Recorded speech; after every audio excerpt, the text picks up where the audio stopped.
500 বছর ধরে আল্লাহর বান্দা আল্লাহর ওলি ইবাদত করে। 500 বছর, 500 বছর ধরে সে জঙ্গলে চলে গেল।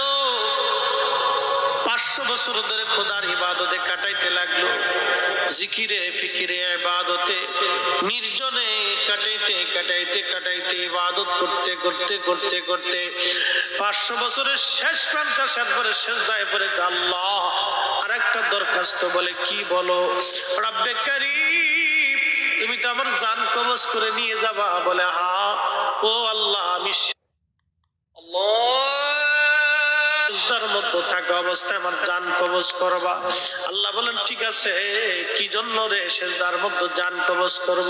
বলে রব্বে কারীম, আমার মন চায় আমি সেজদা হালতেই তোমার দরবারে উঠি। আল্লাহ, আমার কবরের ভিতরে তুমি সেজদা হালতেই রাখবা। বলে কি জন্য সেজদা হালতে থাকবা? কিয়ামত পর্যন্ত আমি বান্দা তোমার দরবারে সেজদায় মাথা নত করে থাকবো। আল্লাহ, আমার কি কিয়ামতের ময়দানে সেজদা হালতে উঠাইবা? বলে কেন রে? মেহশরের মাঠে আমি বান্দা সেজদা হালতে তোমার দরবারে উঠতে চাই।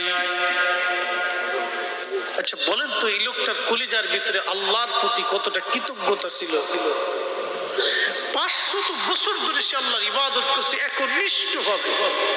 এরপরে সেজদা হালতে